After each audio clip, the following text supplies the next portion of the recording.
Bhallah, we've gone way off what we were talking about, but you have the right to deflect. No, you want to talk about what you want to talk about. I want to talk about these two issues, and the twain shall not meet. Let me come to a... No, Karan, यार आधा घंटा हो गया. Let me come to a second... Let me come to a third issue that you raised in your book about the Prime Minister. You say, and I'm quoting you, I have no doubt that Modi and the BJP will get credit for giving birth to a newer, truer secularism from many voters. Let me ask you your own personal opinion, not the opinion of many voters, your personal opinion. Do you really believe that Modi has introduced a newer, truer secularism? Look, Karan, each of those things, I come up with answers, and you just... Please answer this. I am very keen to hear your answer. Do you really believe Modi I will give you your... a newer, truer secularism?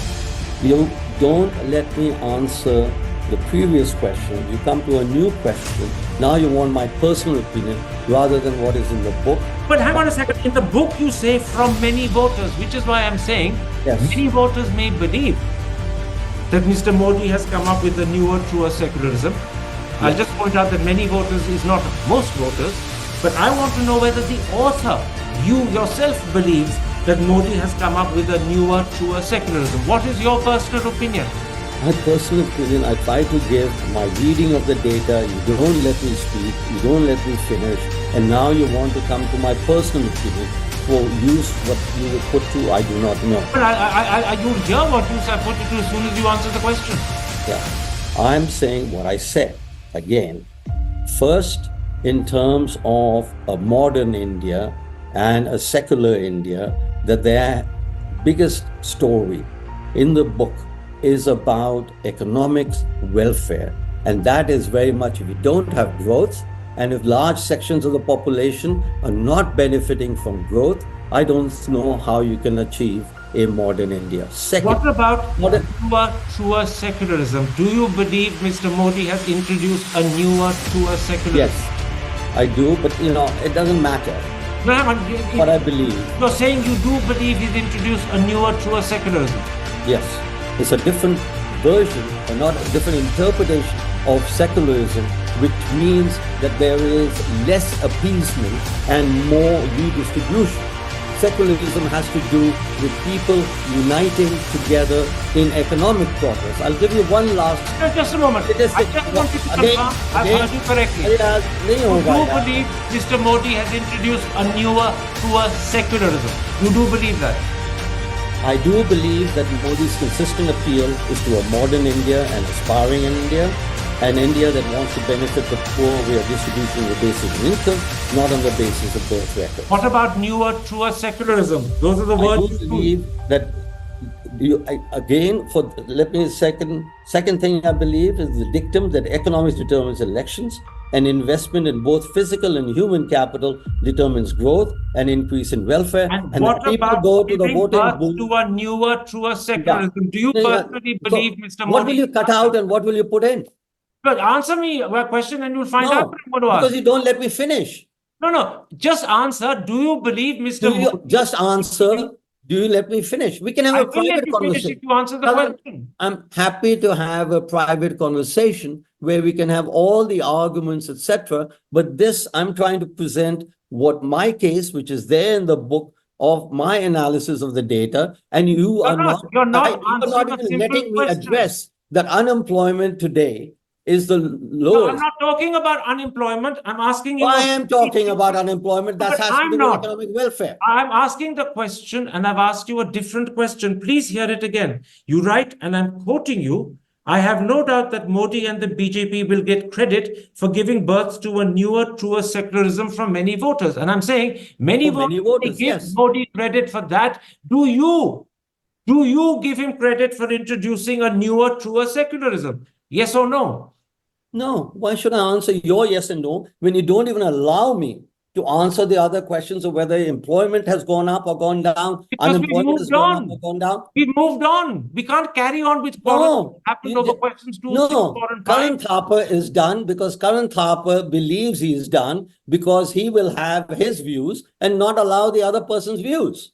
But I am inviting and asking for your views. Do you Yes, and so far, you are truer secularism? Please tell me. You have invited me for my views, and when I try and document that economic welfare is the most important aspect of voting behavior, indeed, the last line of my book. So, Dr. Bhalla, we've moved on. Unless you don't want to answer this question because it embarrasses you, we've moved on. No, the question is a different one. No, Karan. All right. I don't think we're going to get very far. Let's end this interview there. I attempted very hard to ask you a simple question. Do you believe, as you've written in your book, that Modi has given birth to a newer, truer secularism? And you will not answer that question. You did en passant twice say yes, but when I asked you to be clear and precise, you backed off. So all I can assume No, Karan, you believed I backed off, and precisely when I try to answer your other two questions, you'd also dismiss them. You don't accept them, that I have a different interpretation of the economic record, as in particular of voting behavior. Okay. So how am I going to answer a personal question when you don't even accept my answers to an objective question, which are provided in an objective manner? I will end the interview by saying that the question I wanted to ask, which you have declined to answer, is the following. I have not declined to answer any question, but if you just have. What I've consistently stated, you don't let the person speak. And I have also stated that I looked at your interview with Raghuram Rajan and you never interrupted him once. It was a question. You asked him several questions. You asked him several questions. Dr. Bhalla. You asked him There's no point quarreling. You asked him several questions. You do not tell me several questions. You clearly decided you do not wish to tell me whether you accept that Modi has given birth to a newer, truer secularism. You say many voters will give him credit for that. I'm asking if you, the author, give him credit for that, and you will not tell me. No, I will. Yes, I do give him credit for that. For introducing a newer, truer secularism? Yes. Secularism. Can I ask you this? No, you can't ask me. First, I've answered your question. Yes, but can I ask you a follow-up? When I try and answer the question, any previous question, you don't let me finish. Let me ask you a follow-up question. No, Karan. The truth is, not going to work. But let me have a second. Not going to work. We have perhaps the most either we start again government in either we start again with the rules of the game clearly defined. I want to ask you either we start again, okay, and you let a person finish his argument, then you can come up with this. Any person looking at this, Dr. Bhalla, we can't keep going back to the first question, even if you're unhappy with the answers you gave me. No, I'm not. Move on. I'm very unhappy with the way you're conducting the interview. All right, let's leave the interview there. We attempted to discuss your book. We haven't been very successful. We've quarreled probably most of the time. I thank you for making time for me. I thank you for agreeing to the interview, even if we haven't made appreciable progress. Take care. Stay safe. Yeah. Very